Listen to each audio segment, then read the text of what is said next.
이 시간 우리가 함께 볼 하나님의 말씀은 요한복음 12장 1절에서 8절까지의 말씀입니다. 요한복음 12장 1절에서 8절까지의 말씀입니다.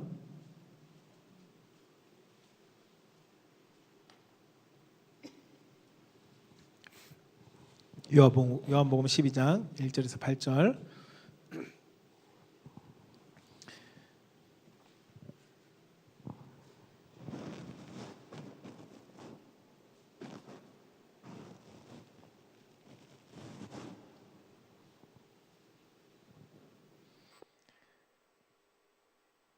이 시간 다 찾으신 줄 알고 우리 한 절씩 함께 교도하겠습니다. 6월절 엿새 전에 예수께서 베다니에 이르시니 이곳은 예수께서 죽은 자 가운데 살리신 나사로가 있는 곳이라. 예수를 할세 마르다는 일을 하고 나사로는 예수와 함께 앉은 자 중에 있더라. 마리아는 지극히 비싼 향유 곧 순전한 나드 한 근을 가져다가 예수의 발에 붓고 자기 머리털로 그의 발을 닦으니 향유 냄새가 집에 가득하더라. 제자 중 하나로서 예수를 잡아줄 가룟 유다가 말하되 이 향유를 어찌하여 300데나리온에 팔아 가난한 자들에게 주지 아니하였느냐 하니, 이렇게 말하면 가난한 자들을 생각함이 아니요 그는 도둑이라 동계를 맞고 거기 넣는 것을 훔쳐가미러라. 예수께서 이르시되 그를 가만두어 나의 장례할 날을 위하여 그것을 간직하게 하라. 가난한 자들은 항상 너희와 함께 있거니와 나는 항상 있지 아니하니라 하시니라. 아멘. 오늘 우리 가운데 주신 하나님의 말씀은 요한복음 12장 1절에서 8절까지의 말씀을 가지고 한번 따라해 봅시다. 육적인 안목과 영적인 안목. 네, 육적인 안목과 영적인 안목이라는 제목으로 선포되어질 때 우리가 믿음의 안목, 꼭 영적인 안목을 가지고 세상을 바라보며 믿음으로 나아갈 수 있는 귀한 믿음의 성도님 되시기를 주님의 이름으로 축복합니다. 저를 따라서 한번 고백해 봅시다. 하나님 사랑합니다. 하나님 감사합니다. 네, 이 고백이 우리의 신앙의 고백이 되길 주님의 이름으로 축복합니다. 실제로 있었던 이야기인지는 잘 모르지만 믿음의 눈으로 무엇을 봐야 되는지에 대한 정말 유명한 예화 중에 하나가 있습니다. 이것은 미국 목사님은 실제 존재하는 목사님인데요. 미국의 존 맥스웰 목사님이라는 분이 오하이오주에서 목회하던 시절의 이야기라고 이야기합니다. 그 시절에 그는 사냥꾼으로 유명했던 교우 성도 한 사람과 100리쯤 쭉 미국에는 고속도로가 쭉 일직선 고속도로가 있거든요. 그 고속도로를 지나갈 뻔한 기회가 여러 번 있었다고 합니다. 근데 그때마다 교우는 특별한 자신의 모습을 보여주는 것을 목사님이 발견했다고 합니다. 그것이 뭐냐면, 목사님 저기 다람쥐가 있습니다. 그러나 맥스웰 목사님은 그것을 발견하지 못합니다. 그리고 목사님 저기 보십시오. 저기 오리 2마리가 있네요. 여전히 맥스웰 목사님은 그것을 발견하지 못합니다. 목사님 저기 사슴도 있고요. 저기 토끼도 지나갑니다. 목적지에 이르기까지 사냥꾼인 교우는 10여 마리의 짐승들을 봤지만, 그러나 똑같이 그 길을 차를 타고 가고 있던 목사님은 그것을 아무것도 보지 못하고 고속도로만 보았다라고 이야기했답니다. 이것을 통해서 우리가 보는 것은, 믿음은 바라보는 것들의 실상, 보지 못하는 것들의 증거라는 이 말씀이 있는 것처럼, 보지 못하는 것, 어쩌면 우리가 보는 눈이 없기 때문에 그것을 보지 못하는 것이 아닐까라는 것을 이 짧은 예화 속에서 발견하게 됩니다.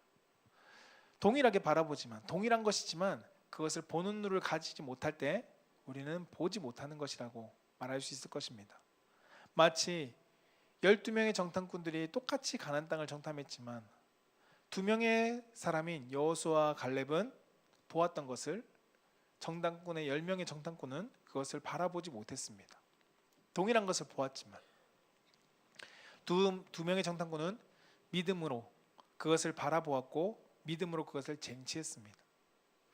오늘 말씀의 내용 동안 똑같은 그 상황을 묘사하고 있습니다. 안목이 얼마나 중요한지를 오늘 본문 말씀은 우리 가운데 알려주고 있습니다.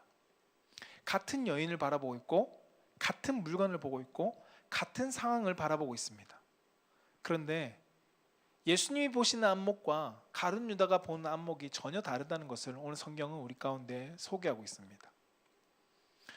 우리는 동일한 상황을 발견하고 동일한 상황을 바라봅니다. 그리고 동일한 환경을 바라보고 마주하지만 사람이 어떠한 안목을 가지느냐에 따라 그것을 바라보는 것이 결과물이 전혀 다르다는 것을 우리는 알 수 있다는 겁니다. 저는 우리 사랑하는 성도님들이 오늘 말씀을 통해서 우리가 어떠한 안목을 가지고 바라보고 있는지를 점검해 볼 수 있기를 축복합니다. 그 첫 번째가 무엇이냐면 따라해 봅시다. 육적인 안목은 적인 안목은 나 중심으로 바라봅니다. 나 중심으로 바라봅니다. 네, 육적인 안목은 나를 중심으로 바라본다는 것입니다. 오늘 요한복음 12장 5절에서 6절에 보면 이렇게 기록합니다. 함께 읽어볼까요? 시작. 이 향유를 어찌하여 300데나리온에 팔아 가난한 자들에게 주지 아니하였느냐 하니 이렇게 말하면 가난한 자들을 생각함이 아니요 그는 도둑이라 돈깨를 맞고 거기에 넣은 것을 훔쳐가미러라. 아멘. 여러분 오늘 말씀의 배경 속에는 예수님께서 나사로의 집에 계십니다. 나사로의 집에서 잔치가 열렸습니다. 근데 이 잔치가 왜 열렸냐? 나사로가 살아난 사건으로 해서 모두가 기뻐함으로써 잔치를 열었습니다.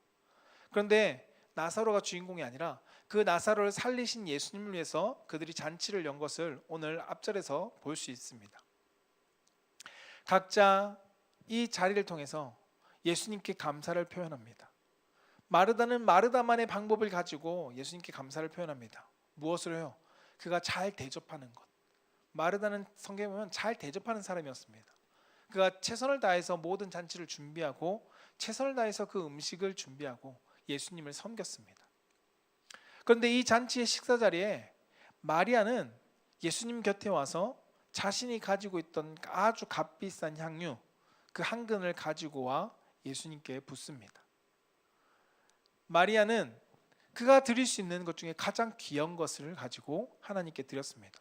마르다도 자신이 할 수 있는 방법 중에 귀한 것으로 섬겼고 대접했고 마리아도 그리고 자신이 드릴 수 있는 것 중에 가장 귀한 것을 드렸습니다. 마리아는 비밀리에 이것을 하려고 했던 것이 아닙니다. 왜냐하면 향유를 부었을 때 그 향이 얼마나 진한지를 알고 있었기 때문에 향수를 바를 때 한 방울만 뿌려도 그들은 향이 진한 것처럼 근데 그것을 다 붓는다? 이것을 숨기면서 하려고 했던 것은 아닙니다. 그러나 마리아는 이것이 다른 사람들에게 드러내려고 했던 행위 또한 아닙니다. 마리아는 그저 내가 예수님을 사랑하기 때문에 그가 예수님을 향해서 내가 드릴 수 있는 것이 무엇일까? 언니는 정말 자기가 잘할 수 있는 섬기는 대접을 가지고 최선을 다해서 예수님 대접하는데 나는 무엇을 잘할 수 있을까? 라는 고민 속에 아마도 그 마리아는 자신이 가장 소중하게 여기던 것을 예수님께 드렸을 것입니다. 자신의 믿음의 표현이었겠죠. 마리아가 예수님을 얼마나 사랑했는지를 아마도 그 300데나리온의 가치가 되는 향유가 그 방에 진동하는 냄새만큼 그 사랑의 마음이 담겨져 있었을 것입니다. 여러분 300데나리온 지금으로 치면 들어보셨겠지만 1년치 봉급과도 비슷합니다. 아마도 지금으로 환산하면 1인 하루에 가장 받을 수 있는 기본적인 평균의 금액인 10만 원이라 쳤을 때 3천만 원 정도의 금액입니다. 그 향유를 그 값비싼 향유를 예수님께 자신의 사랑의 표현으로 예수님께 드렸습니다. 거기에 더해서 자신의 머리카락을 가지고 예수님의 발을 닦는 행동까지도 그는 서슴없이 했습니다. 예수님을 향한 마리아만큼 그 집에 가득한 사랑을 담은 사람이 몇 없었을 것입니다. 그 향을 근데 거기 있는 모든 사람들이 맡았습니다. 모든 사람들이 마리아가 향유를 부은 것을 보고 아니면 냄새를 맡고 그 상황을 알게 되었겠죠. 그런데 마리아의 행동에 대해서 육신의 안목으로 바라보며 평가하는 사람이 있었는데 그 사람이 누구냐면 오늘 본문에 등장하는 가룟 유다입니다. 본문에 등장한 가룟 유다는 5절에 마리아의 행동에 대해서 지적합니다. 오히려 그것을 책망합니다. 야, 이 비싼 것을 다른 사람들을 위해서 썼으면 얼마나 가치 있게 쓸 수 있었겠냐? 라고 말하며 이야기합니다. 그러나 정작 그가 이러한 말을 하는 이유를 오늘 성경에 사도 요한은 그것을 왜 이렇게 이러한 어떠한 마음을 가지고 행하는지를 성경은 밝히고 있습니다. 오늘 6절 함께 읽어볼까요? 12장 6절 시작. 이렇게 말함은 가난한 자들을 생각함이 아니요 그는 도둑이라 돈깨를 맞고 거기 넣는 것을 훔쳐가미러라. 아멘. 가룟 유다가 이것을 말했던 이유는 그의 이기적인 생각이라는 것을 오늘 성경 저자는 밝혀주고 있습니다. 앞절의 5절의 내용을 보면 분명히 남을 위한 것 같아 보입니다. 말과 행동이 마리아를 사치스러운 사람으로 평가하고 낭비하는 여인으로 평가하면서 그것을 가지고 가치 있는 곳에 쓰면 얼마나 좋겠냐, 왜 그렇게 허비하냐 라고 평가를 저하하면서 그 행동에 잘못됐음을 지적하고 그리고 더 가치 있는 것에 대해서 방향을 제시하는 것처럼 보입니다. 가룟유다의 말대로 가난한 자들에게 베풀면 좋겠죠. 더 많은 가치에 창출을 할 수 있었겠죠. 더 선한 일들이라고 판단할 수 있었을 것입니다. 남을 위한 말인 것 같지만 그러나 오늘 성경 저자는 뭐라고요? 그것이 도둑의 행동이다. 그 가난한 자를 생각한 것이 아니다라고 성경은 평가합니다.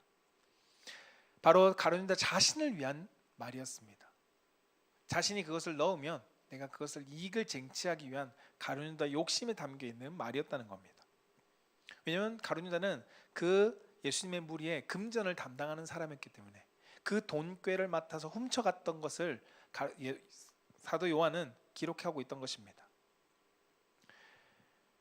사랑하는 성도 여러분, 내 이익을 위한 가룟유다의 말은 정말 거창해 보였습니다. 남을 위한 것 같아 보였고 다른 사람을 위한 것 같아 보였습니다. 그러나 그의 실상은 자기 중심의 생각을 담고 있었다는 것을 성경 우리 가운데 가르쳐 고발하고 있습니다. 우리의 삶을 한번 돌아보면 어떨까요? 매주 빠지지 않고 봉사하는 성도의 모습을 보고 격려하는 사람이 있는 반면에 아마도 그러한 분들을 향해서 이렇게 말하는 사람도 있을 것입니다. 그렇게 봉사해서 알아준 사람 없는데 왜 그렇게 열심히 하니? 차라리 그 시간에 조금 더 다른 일을 하면 생산적이지 않을까? 저게 다 자기 만족을 위한 거야 라고 말하는 사람도 있을 수 있습니다. 또한 봉사하지 않는 자신을 향해서 정당하기 위해서 그 마음속에는 그 사람을 생각하는 말보다 사실은 자신이 봉사하지 않고 있는 그 자신의 삶을 정당화하기 위해서 사람들 중에 말하고 있는 그 마음의 중심이 담겨 있는 말일 수도 있다는 것입니다. 또 다른 모습 속에서는 어떤 성도는 형편이 어려운 상황 속에서도 열심히 조금씩 모아서 오늘 마리아처럼 정말 큰 하나님의 나라를 위해서 헌금을 했을 때 주변 사람들이 저 돈이면 다른 데 더 유익한 데 사용할 수 있을 텐데 괜히 튀려고 그러는 거 아니야? 저렇게까지 할 필요가 있나? 라고 말하면서 겉으로는 그 성도를 걱정하고 더 좋은 일을 걱정하는 것 같지만 실상은 그 헌신에 대해서 비효율적으로 판단하고 생각하는 마음들을 가지고 내뱉는 사람들의 마음도 있을 수 있다는 것입니다. 디모데전서 6장 5절은 그래서 우리 가운데 이렇게 이야기합니다. 같이 한번 읽어볼까요? 시작. 마음이 부패하여지고 진리를 잃어버려 경건을 이익의 방도로 생각하는 자들의 다툼이 일어나느니라. 아멘. 부패하여지고 진리를 잃어버리면 뭐라고요? 경건을 어떠한 방도로요? 이익을 위한 방도로 생각한다는 겁니다. 분명히 경건한 행동인데 경건한 것처럼 보이지만 그것을 무엇을요? 나의 이익을 위한 방도로 생각하고 사용한다는 것입니다. 누구처럼요? 오늘 말씀의 가룟유다처럼 분명히 경건한 모습입니다. 경건한 것을 추구하는 것 같아 보입니다. 그러나 그것의 중심은 그 이익을 자신의 이익을 위한 방도로서 그것을 사용했습니다. 물질을 바라보고 그 마리아의 모습을 바라보고 육적인 안목을 가진 사람은 겉으로는 거룩한 것처럼 보이지만 무엇을요? 이익을 추구하는 생각을 가지고 그것을 말한다고 행동한다는 것입니다. 사랑하는 성도 여러분, 우리 삶에도 똑같은 상황을 바라봅니다. 그러나 가룟유다와 같은 안목을 가지고 있다면 그 결과가 진짜 남을 위한 것일 수도 있겠지만 그러나 대부분의 가룟유다와 같이 육신의 안목을 가지고 바라보면 그것은 남을 위한 것이 아니라 자신의 이익과 자신의 합리화와 자신의 만족을 위한 행동들이 나올 수밖에 없다는 것을 성경은 우리 가운데 알려줍니다. 육신의 눈으로 바라보지 않는 성도가 되기를 축복합니다. 동일한 상황에 하나님의 역사를 바라볼 때 우리가 육신의 안목을 바라보지 않고 나아가야 할 것입니다. 성경에 보면 앞서 말씀드린 것처럼 12명의 정탐꾼 동일하게 가나안 땅을 바라보았지만 그 가나안 땅을 육신의 안목으로 바라보았던 10명의 정탐꾼은 결국은 그 땅을 향해서 악평합니다. 가룟유다와 같이 육신의 안목을 바라보며 하나님의 역사를 바라보지 못하게 된다는 것입니다. 그러나 예수님은 이 여인을 다르게 바라보았습니다. 예수님 마리아를 바라보는 안목은 우리가 추구해야 될 영적인 안목입니다. 그 영적인 안목, 육적인 안목과 차이 나는 영적인 안목에 대해서 두 번째로 함께 보고자 하는데 따라해 보겠습니다. 영적인 안목은 하나님의 뜻을 바라봅니다. 하나님의 뜻을 바라봅니다. 네, 영적인 안목은 하나님의 뜻을 바라본다는 것입니다. 육적인 안목은 나의 중심이고 나의 이익을 위한 것이고 나의 합리화를 위한 것이었다면, 영적인 안목은 나의 합리화와 나의 이익이 아니라 무엇을 위한 하나님의 뜻을 가지고 바라본다는 것입니다. 오늘 요한복음 12장 7절은 우리 가운데 이렇게 소개합니다. 같이 한번 읽어볼까요? 시작. 예수께서 이르시되 그를 가만두어 나의 장래할 날을 위해 그것을 간직하게 하라. 아멘. 마리아의 그 행동을 가지고 예수님께서 말씀하시는 것은 가만두라는 겁니다. 왜요? 나의 장래할 날을 위해서 그것을 간직하게 하라라고 말씀합니다. 마리아의 그 행동을 예수님께서 영적인 안목으로 바라보시면서 무엇을 준비하는 행동으로 보았다고요? 예수 그리스도의 장래를 준비한 행동으로 바라보셨다는 겁니다. 바로 하나님의 역사에 동참하는 자로 바라보셨다는 것입니다. 여러분, 우리가 사람인지라 우리 앞에 펼쳐진 사건을 육적인 안목으로 바라보는 것은 어쩌면 당연할 것입니다. 계산하고 계산대로 육적인 안목대로 이렇게 나와야 질 거야 라는 것을 계산하는 것이 당연한 사람의 이치일 수 있습니다. 그러나 하나님의 사람은 같은 것을 바라보더라도 영적인 안목으로 바라볼 수 있어야 한다는 겁니다. 앞서 말씀드린 것처럼 12명의 사람이 동일하게 하나님을 믿는 사람이었지만, 하나님의 역사를 경험한 사람이었지만, 그 가나안 땅을 바라보면서 2명의 사람만 그것을 영적인 안목으로 바라봤습니다. 하나님의 시선으로 바라보니까 그 땅은 우리에게 주신 약속의 땅이다, 축복의 땅이다, 그것을 우리는 쟁취할 수 있다라고 그 두 사람은, 여호수아와 갈렙은 이야기했죠. 이것은 아무나 하는 것이 아닙니다. 믿음의 안목을 가진 사람만이, 영적인 안목을 가진 사람만이 고백할 수 있는 내용입니다. 오늘 예수님은 이 마리아의 사건을 보시고 하나님의 시선으로 평가합니다. 나의 장래를 준비하는. 예수님의 장래는 무엇일까요? 모든 사람들을 위해서 대신 죽어주시는 사건입니다. 대속의 사건입니다. 이 대속의 사건을 준비하기 위한 일로 마리아는 동참한 자로 평가하고 있습니다. 그래서 이 여인의 행동을 예수님께서는 기억하고 성경에 다 기록해서 복음이 증거되는 곳마다 그것을 이야기할 수 있게 하라라고 말씀해 주셨습니다. 여러분, 마리아가 진짜 예수님이 죽을 것을 알고 준비했을까요? 결코 그렇지 않을 겁니다. 예수님이 언젠가 죽으실 건 알았죠. 근데 지금 이제 이 사건 뒤에 바로 죽으실 것을 마리아는 알지 못했습니다. 그러나 이 행동이 예수님의 장례를 준비할 행동이라는 것을 예수님은 그 하나님의 시선으로 그것을 바라보시고, 그리고 그 여인의 행동을 기록하게 하시고 그 여인을 축복하셨습니다. 예수님은 의미 없는 행동인 것 같지만, 많은 사람들이 보기에는 의미 없는 행동인 것 같지만, 예수님은 그것을 영적인 시선으로 바라보시면서 하나님의 일로, 하나님의 일에 동참하는 자로 평가하고 있다는 것입니다. 여러분, 우리는 행하는 모든 일들에 있어서 믿음으로 모든 것을 행한다고 말할 수 있어야 할 것입니다. 믿음으로 행하는 것은 영적인 안목으로 바라보며 행하는 것들입니다. 믿음의 시선으로 바라보며 행하는 것들이 믿음의 행함입니다.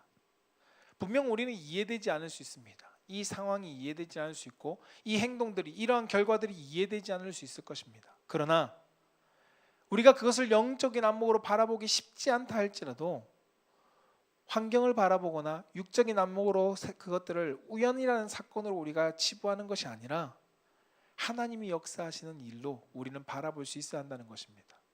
하나님이 역사하는 일, 하나님의 시선으로 우리가 바라볼 때 그 일이 하나님의 역사에 동참하는 자의 행동으로 우리 가운데 나타날 것입니다. 우리가 앞서 예화를 보았던 것처럼, 여러분, 동일한 것을 바라보지만 그 사냥꾼은 그곳에 있는 많은 짐승을 보았습니다. 그러나 동일한 길을 가고 있지만 맥스웰 목사님은 그것을 보지 못했습니다. 시야가 열리지 않으니까 그것을 바라보지 못했다는 겁니다. 하나님의 역사도 동일합니다. 영적인 시야가 열려야지만이 하나님의 영적인 사건들을 우리는 바라보며 그것을 기대하며 나아갈 수 있습니다.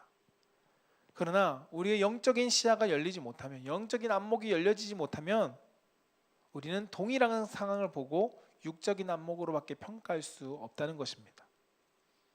사랑하는 성도 여러분, 같은 것을 놓고도 바라보는 시선 따라 달라짐을 여러분 잊지 마십시오. 그렇다면 우린 누구의 시선으로 바라볼 수 있도록 해야 될까? 가룟 유다처럼 마리아의 향유옥합을 부어드림이 300데나리온의 낭비로 보여지는가?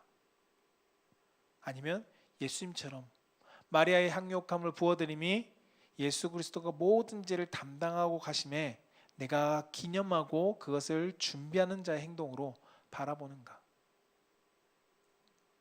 우리의 삶의 현장 속에 여러분들이 행하시는 일들 속에 영적인 시선으로 바라보면 그 하나님의 일에 우리가 함께 동참할 수 있을 것입니다. 그러나 육적인 시선으로 바라보면 쓸데없는 일이 될 뿐입니다. 세상 사람들은 우리의 신앙생활의 삶을 육적인 일로 바라보니까 쓸데없이 오늘도 교회 가서 시간 낭비한다, 쓸데없이 교회 가서 헌금이라는 돈을 갖다 드린다 라고 말할 것입니다.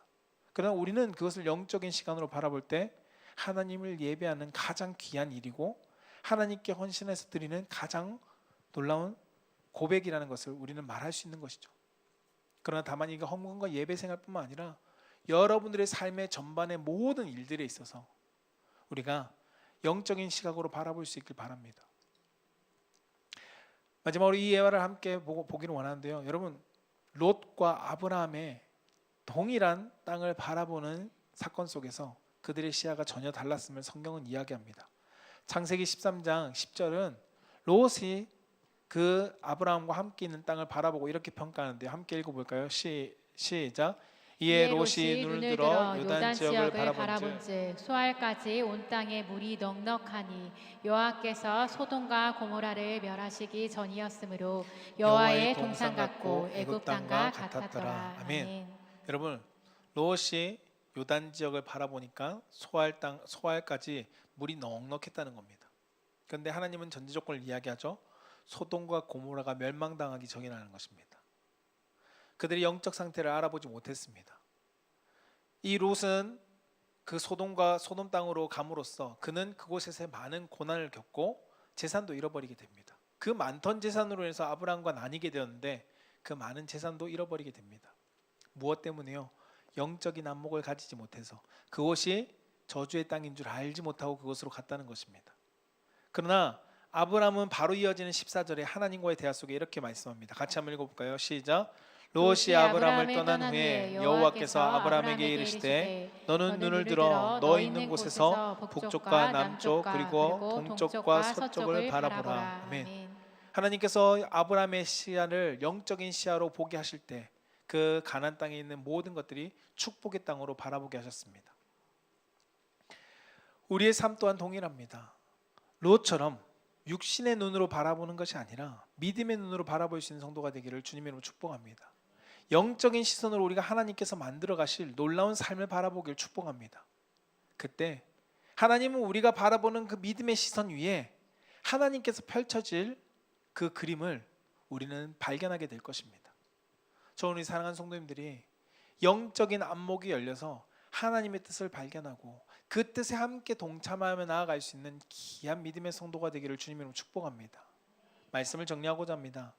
우리는 분명 믿음의 행동이 육적인 안목으로 바라보는 사람에게는 거룩한 모습이 될 수 있습니다. 그러나 우리의 믿음의 행동이 육적인 안목으로 바라보면 그냥 한낱 미련한 사람의 행동으로 보일 수밖에 없을 것입니다. 그러나 우리의 믿음의 행동이 영적인 안목으로 바라볼 때 그 일은 하나님의 놀라운 역사에 동참하는 일이 될 것입니다. 세상 사람들은 우리를 육적으로 바라보기 때문에 비아냥거릴 수 있습니다. 너 오늘도 교회 가서 뭐하니? 쓸데없이 뭐하니? 왜요? 육적인 시각으로 바라보니 그것이 생산성 없어 보이기 때문입니다. 그러나 영적인 시각을 가지고 기도의 자리에 나와 있는 사람을 바라보면 하나님께서 이 사람을 통해서 일하실 것이 바라보여지고요. 영적인 시각을 가지고 사람들이 봉사하고 헌신하는 모습을 바라볼 때 하늘의 상급을 쌓는 모습이 보일 것입니다. 오늘 마리아의 헌신을 영적으로 바라보시며 예수님은 그 여인을 축복해 주셨습니다. 저는 우리 사랑하는 성도님들이 나아가는 삶 속에 하나님의 믿음을 가지고 행동하는 모습들이 있을 것입니다. 나의 모습, 그리고 더 나아가 여러분들이 함께하고 있는 공동체, 여러분들의 가족들, 믿음의 사람들이 하고 있는 그 행동들의 모습이, 믿음의 모습들이 여러분 가운데 육적인 시야가 아니라 영적인 시야로 바라볼 수 있길 축복합니다. 그래서 그들 가운데 역사하신 하나님의 놀라운 일들에 대해서 나도 도전받고, 나도 믿음의 시선으로 오늘 마리아처럼 믿음의 하나님의 역사에 동참해 나아갈 수 있는 성도가 되기를 주님의 이름으로 축복합니다.